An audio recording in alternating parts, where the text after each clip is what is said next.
And Michelle, how are you? I'm doing amazing. I'm happy to be here. How you feeling? Very well. Thank you for coming on today. Absolutely. I'm like, you guys got quite a production here. I'm excited. Just get to show up and talk. I Yeah. got the easy part. Thank you. Right here, I'm seeing a grown woman in front of me, but I want to go back to, the teenager that you were. If I was in high school with you, how were you like back then? Sheesh. She was, I've always loved people. So I've always gotten along with people, all the different groups, clubs, because I was very social. So, I played sports, but I was part of, what is it, student government. So Yeah. long ago, I don't even know what it's called anymore. ASB, I But think. Associated Student Body. I think that's yes, what it's called. whatever Yeah. that was, Yeah. I think I was treasurer. Yeah. I was part of like the African American Student Union. So I definitely had a lot of people that I like, because I don't want to say friends, right? Because I had my group of friends, but definitely was very cordial and cool with everyone. But if I'm thinking internally looking back, I was definitely a scared, not very confident, um, little girl, Right. right? I think that I was blessed to have parents that loved me and a family that supported me. So I did have enough confidence to make sound decisions. Right. I wasn't someone who was too swayed by peer pressure, things like that, but just I didn't know who I was. I definitely didn't know what my values were, what my morals were, what I really wanted out of life. It was just kind of going through the motions. And that's the period of life where you're just gathering data, right? Like, in high school, you're just meeting people. You haven't even gone away to college yet. You're only in your bubble and environment. So Right. you only know one world, Right. really. So I would say that's kind of how I was. I see. So tell me a little bit about what you decided to do after high school. I know you went to San Diego State University, right? Yeah, Yeah. yeah. So, applications were expensive in high school for Yeah. college. So I said, I'm applying to three and I got to get Yeah. in somewhere. And I did have good grades. Again, I played sports. So I had like a resume for high school. And so SDSU was my top choice and I got accepted. And so I just decided I would go, had never really visited the school, but I remember seeing a billboard like sunny San Diego, and it was kind of like, how could you not like somewhere that's sunny? So I just decided to go there. Yeah. And I majored in kinesiology at the time, pre physical therapy. Just going off of what they tell you, what do you like? I had always played sports, and in high school, I had also joined like a pre physical therapy program, basically, Oh, okay. like a sports med Mhm. program, and I really enjoyed it. Was basically, like a tape girl and stretched and injuries and stuff like that. And so I chose physical therapy. But among going to college, I realized for that major, you would have to get your doctorate, which was like another 3 years of Mm. school, 200 to $300,000 worth of debt. And I was blessed that I had a professor at the time. He was actually very brutally honest. It was like my junior or senior year. And he was like, basically laid out like your payment plan, like what it would look like, Mhm. right? To like, what are you Oh, really that's a gonna good make in the professor. no, like Yeah. he was because they don't tell you. They're just like, Yeah. pick what you like and go do that. Yeah. And you don't consider the factors. Like, okay, so you're basically telling me if I graduate, undergrad at 22, hopefully get in on time and finally graduate at 25 or 26, which is my prime working years, you know what I mean? To then graduate with no work experience and $300,000 worth of debt.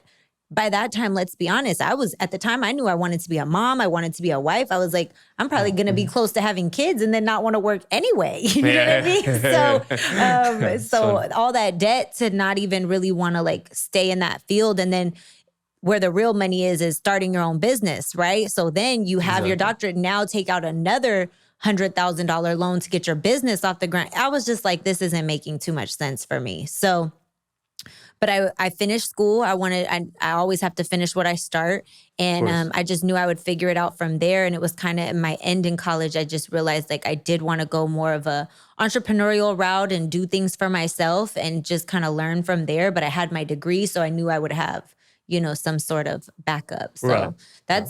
that's kind of where I went after I graduated. Hmm. Wow. Okay. So you had quite a journey and a lot of, professors. I haven't had a professor like that Yeah. literally breaks it down He brought financially. Because it was just like, I think at the time it was like the average physical therapist made about 80K, right? I'm sorry, that's not worth $300,000 worth of debt. Mhm. Like, I mean, 80K in LA is like you're barely making it. Yeah. You know what I mean? Yeah. And it's a solid, don't get me wrong, it's a solid salary, but to Right. have that debt behind you and then that's like the average, again, because most that were making more was because you owned your own business. So it Mhm. was just, for me, it didn't make sense. Right. Yeah. Right. Okay. Tell me a little bit more about what made you want to talk about relationships more publicly. Whew. Well, I think originally it wasn't about, because that's such a good question. Yeah. Originally, it wasn't about it being public. I think it's just as you go through your own journey, it's been taking ownership of my own journey and just Mhm. sharing my story and my testimony, and then realizing how relatable it is for other people. So, what made me start sharing it more publicly is I really do love conversation, and I love learning through conversation, and I love having the hard conversation. Mhm. Because I think that was the part I wish I had more of people just having the real hard conversation with me instead of just saying, again, just everything will work out, do what you want to do. The same with college. No, just go to college, get your degree, you'll get a good job. It's like, no, can we talk about the realness of it, Honestly, So yeah. I think when it came to relationships, I just realized how much wrong information I was taught and Mhm. I was preached, and how many other women were in a similar space where it's like we really don't know what we're doing, and what if we just shared what we're learning? Yeah. That's very, and that speaks to your character because you're not someone that wants to hold things to yourself, especially if it's something helpful that could Yeah. help other people, Yeah. women or men, whatever it may be. That's, Yeah. that speaks to your character. Yeah. And I'm Yeah. big on, I don't have all the answers, right? No, I nobody just does. I Yeah. just have taken a lot of time to relearn, because Mhm. I grew up in the Bay Area. It's a very masculine place. I didn't grow up around married women. I didn't grow up around married couples in general. So to then decide this is something I want for myself, Uh-huh. that put me through a whole retraining and relearning period, that I really had to, like, first, again, you gather data. Like, okay, I got around married couples and I was like, okay, this is kind of cool. Like, y'all actually love each other. You know what I mean? Like, you've done life together, Right. you edify each other. I didn't really know this was possible. And then it was like the more I started reading, relationship books and listening to podcasts and just kind of doing the research for myself of what can go into a relationship, it was like, oh, this is possible. And this is something that I would like to have,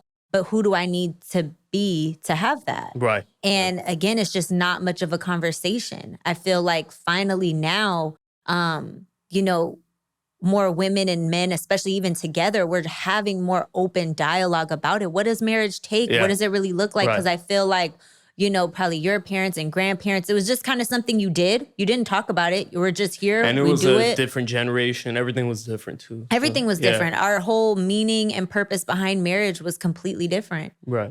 So to understand it now, and then again, who do I need to be in it? Because I kept having failed relationships. Mhm. And at some point you have to look in the mirror and be like, the problem's me, Mhm. because I'm clearly attracting this type of man or these toxic relationships. Something's got to give here. And so again, just being honest with myself and then being honest with other people, you just realize, like, actually we can all help each other a lot more. Absolutely. Why do you think it is that now we just have men screaming at women and women screaming at men and we just don't get along? Why do you think that is?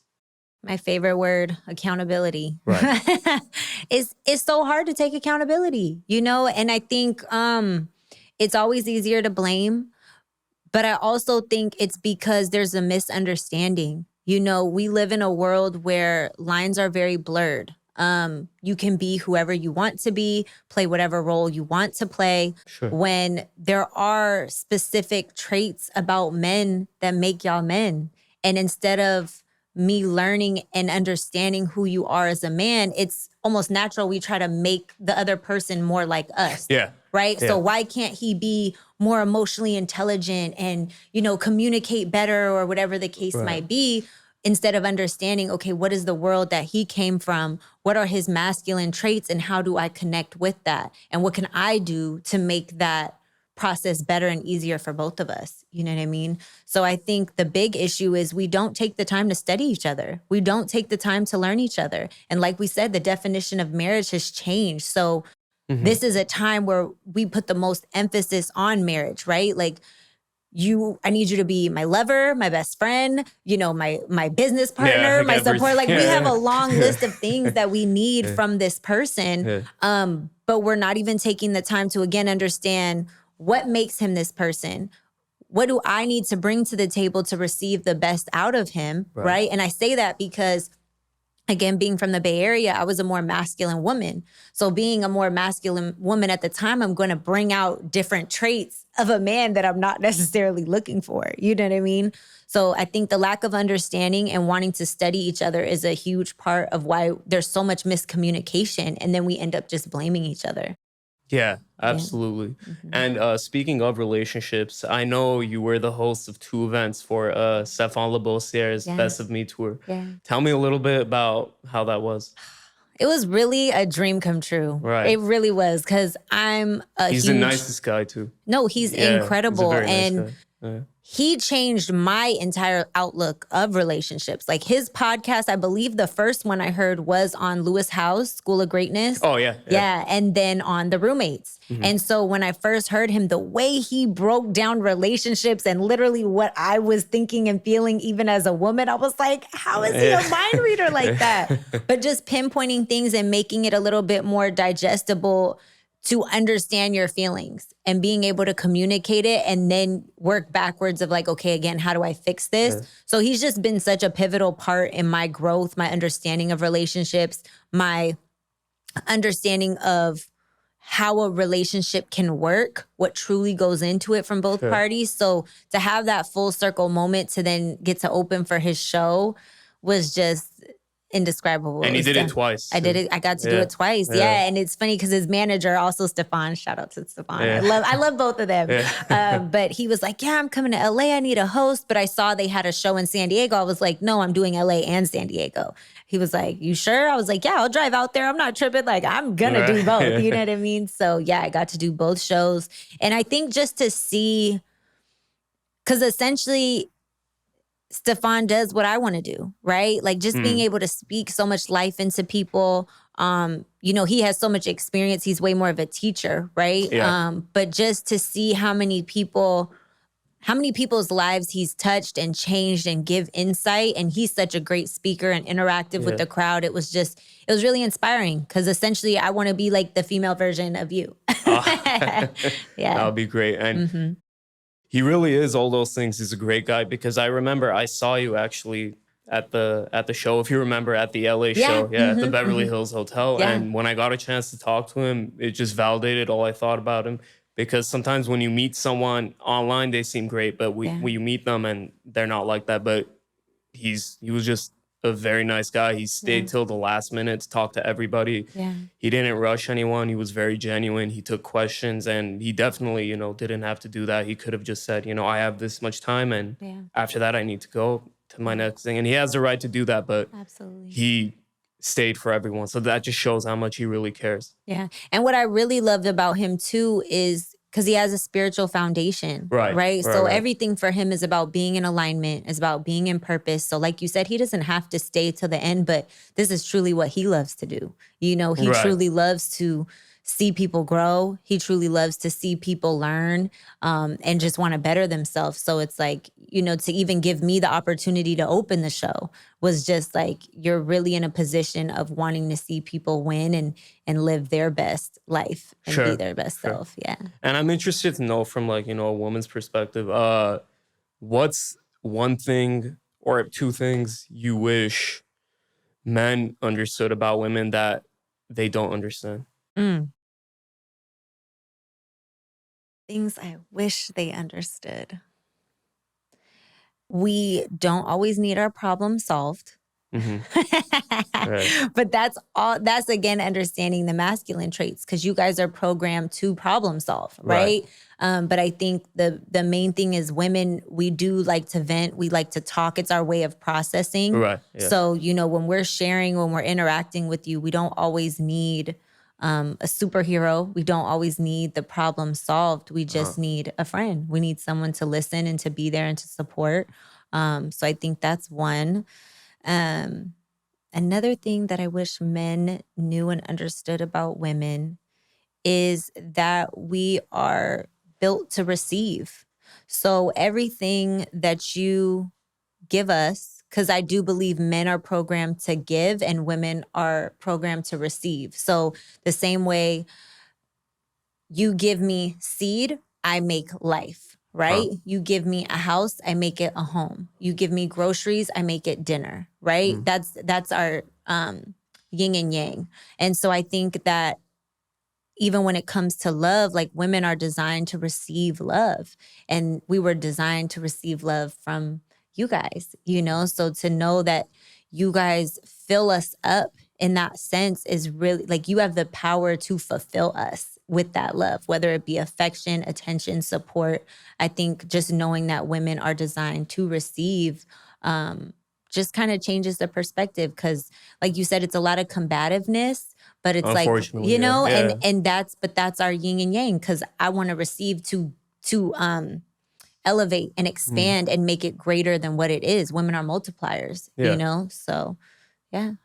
And nobody's perfect, you know, the combative side could always come out. But I think if you are conscious of that and you make an effort every day to change it just by a little bit, Yeah. you'd be surprised how far you could go in just a year. Yeah. You know? Yeah. Absolutely. Mm-hmm. What is a book you've read? Because I know you talked about books that you've read that have formed your way of thinking about relationships. Is there a book that you would strongly recommend? I have a few books for a few different reasons. Sure. So, my favorite book that changed my life, and it's not necessarily about relationships, but I think it does tie into it, is a book called Boundaries.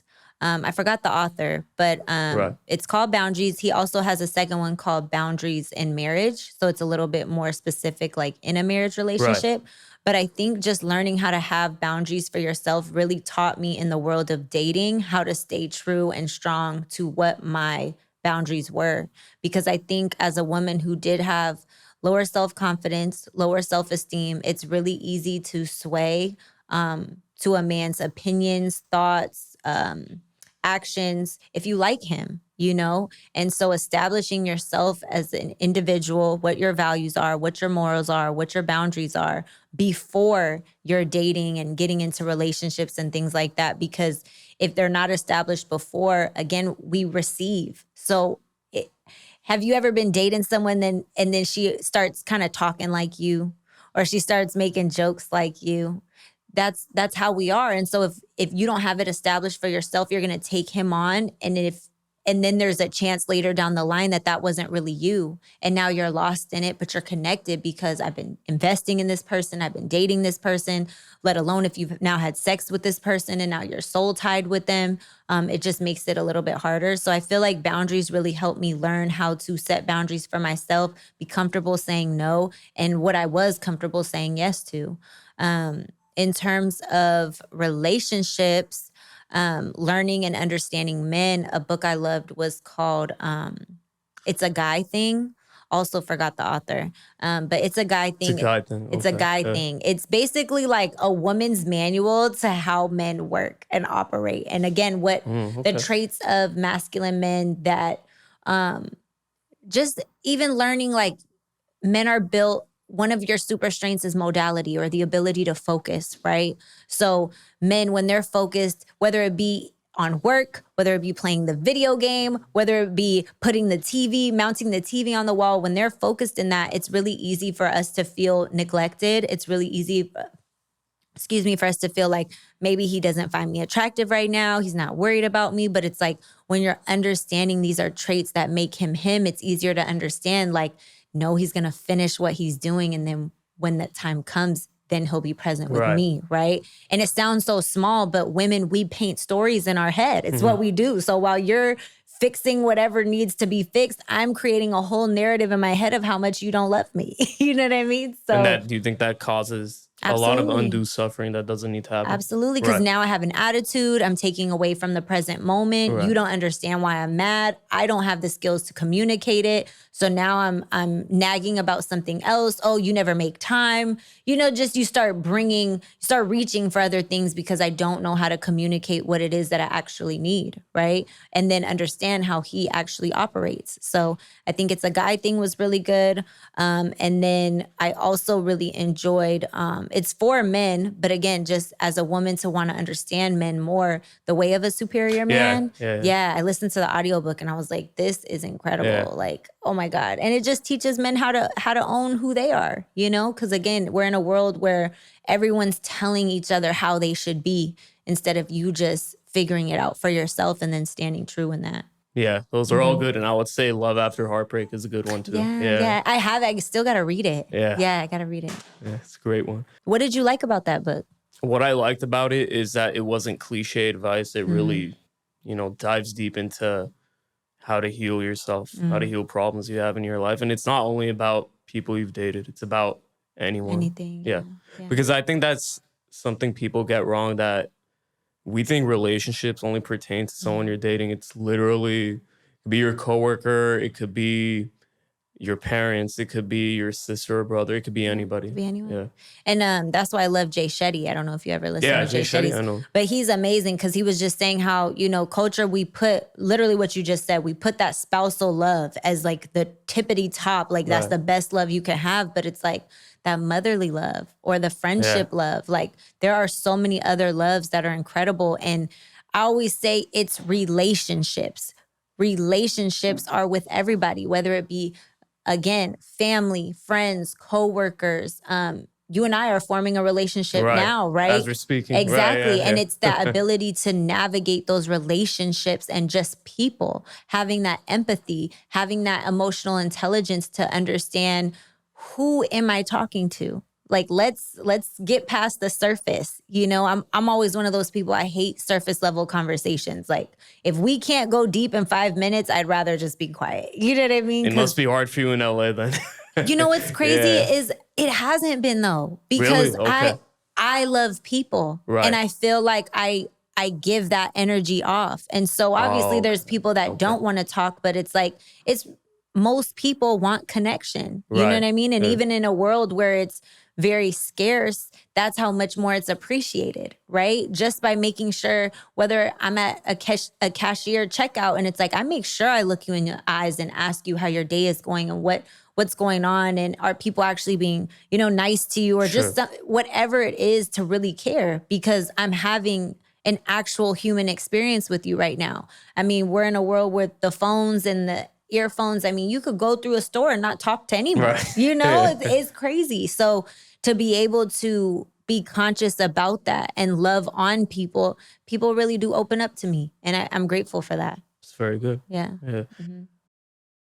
What is, you would say, one way, in your opinion, that people in relationships, or I would even say people in general, could go through conflict better without, disrespect or hurting each other's feelings or any of these things? Just go through conflict, go through a disagreement. Even if you don't agree, just do it in a civil manner. How would you recommend people go about that? The word that changed my life was grace. Learning how to have grace. And grace is essentially, I don't know the actual definition, but what grace is to me is understanding that nobody's perfect. And I'm very much so included in that. Sure. And so when you can have grace and empathy for where somebody's at and what they're going through and whatever their opinion is, and take away that judgment, because I'm not perfect, right? And not to get too spiritual, because everyone has their own, relationship with the world, with the universe, with the creator, with God. Yeah. But I do feel like when I understood that God doesn't look at it on tiers, right? Like, oh, you sinned more than I did, right? No, he looks at it all the same. So who am I to judge when we're going through this conflict and maybe you've hurt me, or you have, said something I disagree with, you think differently than I do. Who am I to judge you and hold that against you when you are a human being going through your journey and your experience? So I think when we have grace with each other, it settles the anger and the need to combat, right? And the Right. need to make sure I'm right, you know? So I feel like That's having the grace. downfall of like businesses, Yeah. relationships, family units, everything to make Yeah. sure that you're right about what you're saying. Yeah. And I'm still learning that, Yeah. like how to want it to be right, Right. not me be right. Right. How do I make Right. this relationship dynamic thing right? And that's more important than me getting my point across. But that comes with, you know, the self-work that you have to do to feel whole with or without someone else validating you, you know? So, Can you say that last part again, the validation part? like, if I don't need someone else to validate me, Yeah, so like right. if we're in conversation and we're seeing two different sides, if I already am whole and I know that I'm sound in my my maybe being special or, you know, my value to the world, Oh, yes. then yes. I don't need your validation of me being right in this conversation. I just want the actual present human experience with you, right? But most people are looking in a fight or some sort of combat, Right. Right. the validation that I'm right. I want you to change your mind. I want you to validate my feelings, my thought, my opinion, right? So when you can shed that, then you can just take the human experience for what it is. Does that kind of make Yeah. sense? Yeah. It's actually pretty deep. Yeah. I know you're gonna get deep like that. Yeah. Because that's how I look at it. You know, it's like, especially as I am dating and understanding that you're not going to see everything the same way. I am not in control of someone else's journey, and I cannot force them to be somewhere that they're not just because I'm there, Right. you know, and vice versa. Because I hate when someone tries to rush me, you know, or make me think or feel a certain way when I can only be where I'm at. Right. Yeah. That's a very good way to put it, actually. Yeah. What would you say, because the most optimal form of dating right now, at least right now, and I think it will be for a while, is online dating. All these dating apps, they have like they have a million. What would you say is the most optimal way to utilize it to find your desired partner? You know, that's hard because honestly, I've never really used dating apps. So I'm not too Oh, you've familiar. never used it? No, Oh, I wow. think I used it for a millisecond in college, but the first guy I went on a date with, we actually hit it off. And so we kind of started dating. Oh, okay. So I didn't Right. really use it much. I'm definitely the old fashioned way. Like, I love a man coming up to me. I love a man being very direct. And I do make sure to, like, if you are a single woman and you're dating, I think the best thing is to be outside, right? And Right. not outside in clubs and bars and things like Right. that, but outside doing whatever it is that you enjoy. If you like going to the gym or being on the beach or, you know, yoga classes, whatever it Right. might be, mixers, networking mixers, all kind of things to put yourself in environments to meet people. But I do think if you're online and you're using that, what I would think is to just be authentic, because it's a lot. Social media and dating profiles are a way to mask and put your best face on and your best self on, which I understand because, I mean, they're apps, so Right. you're It's social. swiping. So, Right. you know, Yeah. you You have to ultimately make have an to be, impression really quick. like Right. within 2 to 3 seconds Right. max, you know. But I think being authentic on your profile is, you want to weed out what you don't want. The goal is not to get as many pairs as you can, it's to be Right. paired with the right one, Right. you know? Right. So I think just being authentic in your pictures, because a lot of people are out here catfishing and finding angles. And my girl, she's actually on a dating app, and she Right. just said, because she went on a date and she was like, girl, he is like 50 to 75 pounds heavier than them pictures he had on his site, you know? Oh, And it's okay. like, don't do that. Don't do Right. that to yourself or to the other person. Right. Yeah. Yeah. I personally, I think it's better to meet people, In outside in the person, real yeah. world. But just the way the world has changed, fortunately or unfortunately, everyone's on the apps now. So can I ask you, from a man perspective, why do you think men don't approach as much anymore?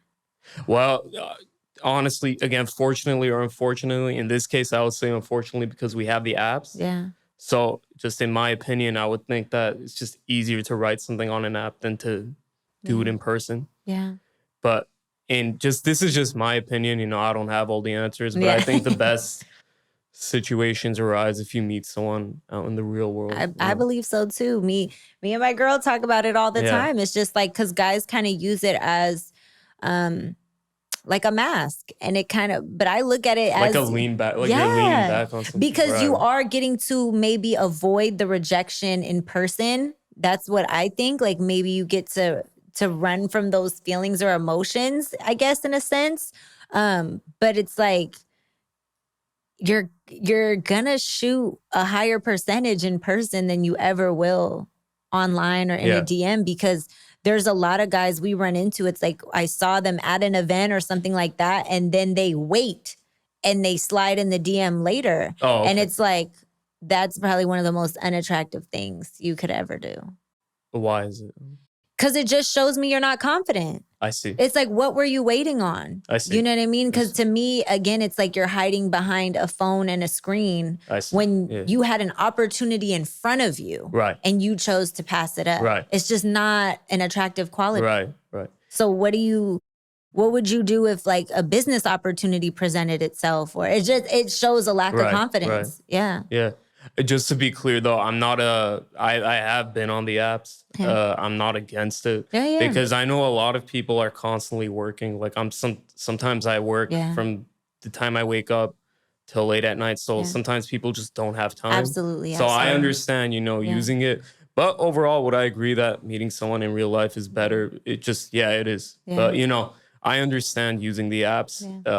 It makes sense to me. No, and I think they're great. Again, and my example with the confidence was strictly how guys will use social media as like when they have seen you in person and they didn't take their opportunity. I do agree that online opens up a whole nother avenue to meet people, because most people are very busy. A lot of people work from home now, so you may not even get out the way you want to. So I think to be able to have very tailored like sites too, where there's like specific, whether you're looking for someone in your faith or ethnicity, like it helps you tailor whatever you're looking for. So I think it can be very useful in a tool. Yeah. There's a lot of evolutions in dating. Like, for example, I don't know why polygamy is getting discussed left and right. Everyone talks about it now. I mean, that's fine if they want it.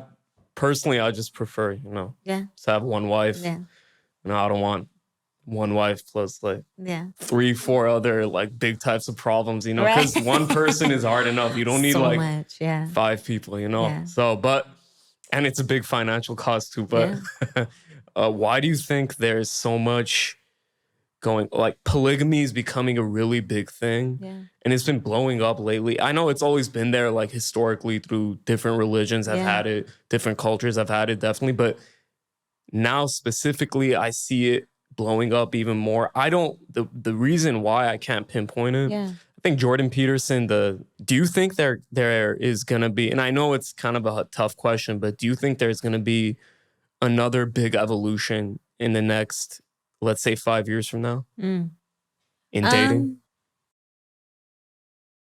I can't really say, because the reason I think it's becoming a bigger conversation right now is, one, it's a hot topic. Right. And two, we're defining what polygamy is. Because the episodes or podcasts that I've listened to on polygamy, there's a lot of rules that come with polygamy. And there's a lot of responsibility that comes with polygamy. So I think we're defining it and actually having a real conversation about it. Because I think obviously most people use it as a way to maybe define what they want their relationship to look like.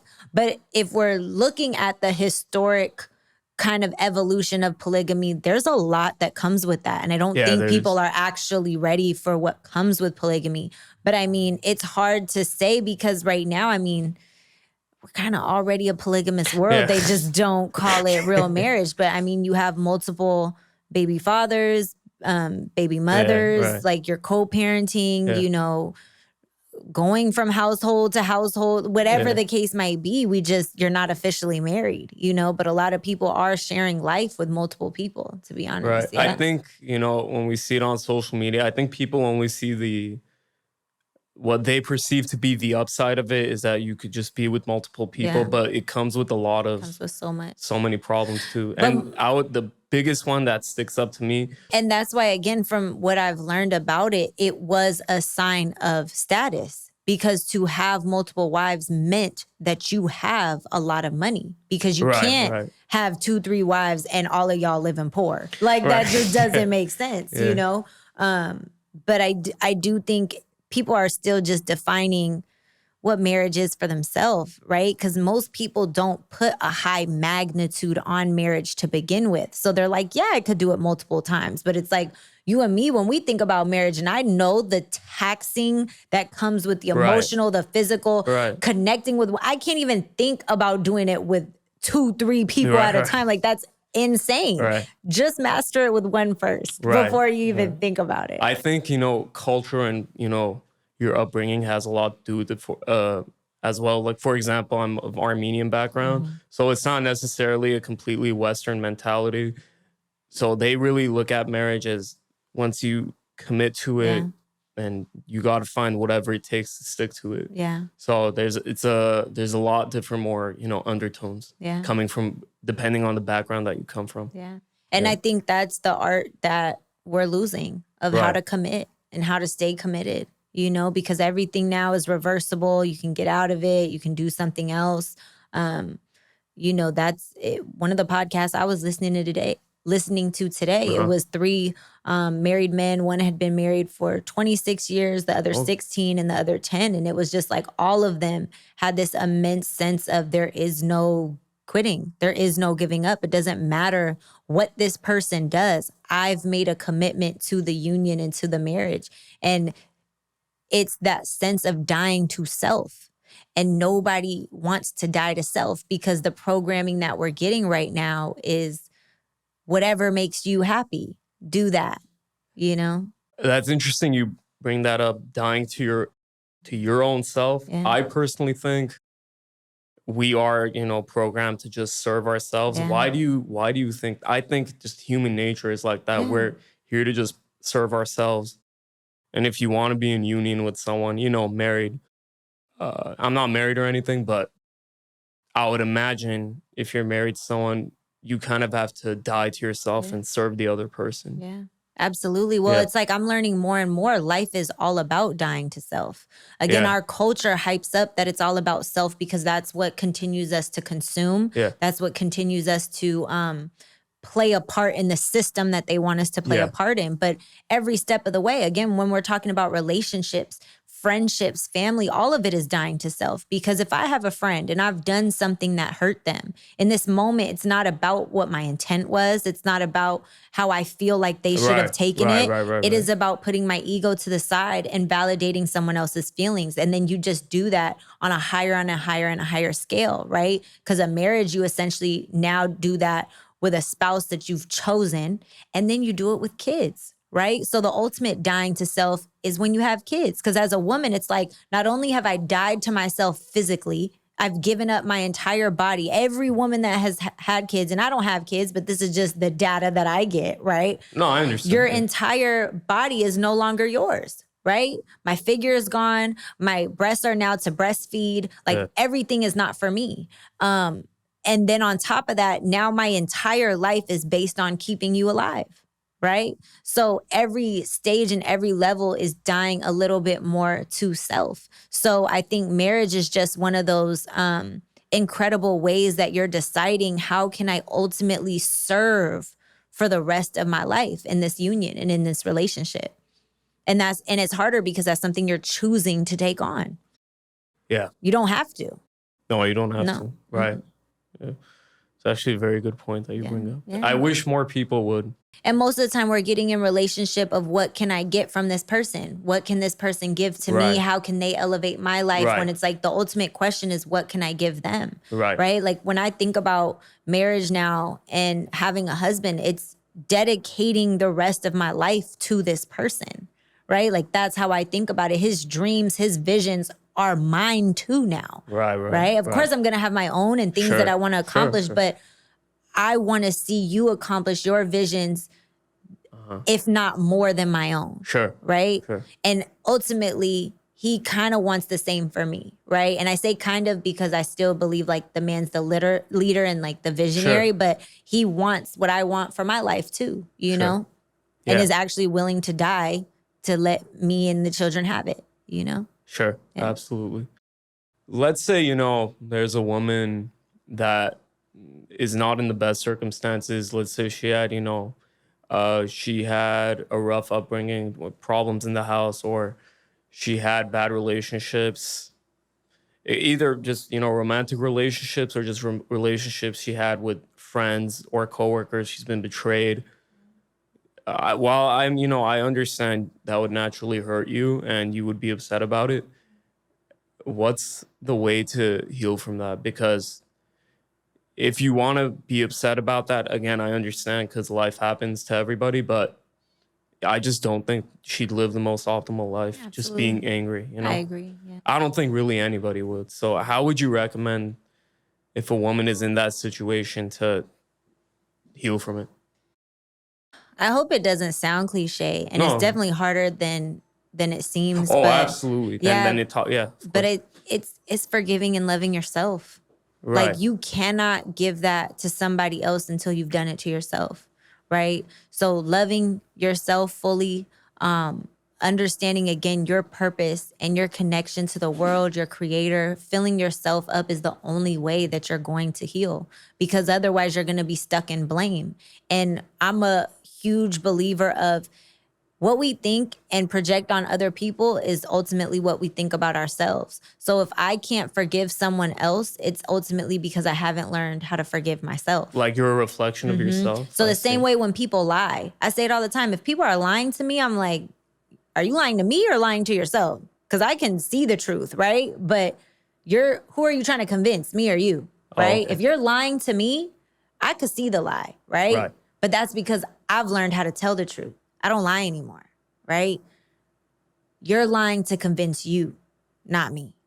So what you're projecting out is what you're working through for yourself. So I Right. feel like, again, if you're having a strong or a struggle, trusting other people, if you're having a struggle, forgiving other people, those are things you ultimately have to start with yourself, because then again, you create a grace and a love for yourself that you now want to share with other people. Because like again, just for an example, like when I see other people lying, I'm like, why are you not okay with the truth? Why does the truth hurt? Or what do you think the truth sounds like that you would rather replace it with this lie? You know?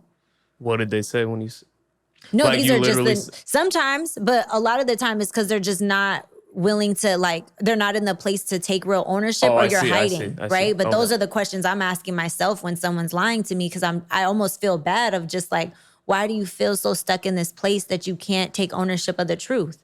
Who do you think it's protecting? Who do you think it's serving? Because it's ultimately hurting you more than it's helping me, you know? So would you say it's important to detach with love? Yeah. Me, if someone was there, yes, because I wouldn't I would have to be in a place someone's equally yoked. So I couldn't even be in a place with someone who isn't necessarily like self-aware, or have the ability to communicate where they're at. But it's hard to say detached because, again, we're here to love. Right, So I'm right. here to love people where they're at and serve them in the capacity that I can. But you learn who you can spend 5 minutes with, 5 hours with, 5 days with. Yeah. You know what I'm saying? You Yeah. learn which people go in what category. So I do think, but if someone is ultimately hurt and they're not in a place where they love themselves, no, they're not in a place to love somebody else. And you would have to detach from that person. I I do see. think so. Yeah. Yeah, absolutely. Perfect. Well, I really appreciate you sitting down with me today, Of talking today. course. So I don't want to Absolutely. take up too much of your time, but you're very smart. You have a lot of I'd say intuition. Thank you. Thank you. I Yeah. think I'm just grateful to have taken the time to study myself, study people, understand a little bit more of our purpose and how relationships work, because people were meant for community, we're meant for people interaction. And the better we get at that, I feel like the more beautiful the world will become. Yeah, Right. So bringing absolutely. us together. So I just really appreciate you having me and asking me these deep questions and Yeah. getting into it, because it makes me think, and it really does make me learn how to communicate it better as well. So So just where can appreciate you. people find you? Yeah. So you can find me on Instagram, Shelly Renee, CHELLEE.Renee. Yeah, on all platforms, YouTube as well.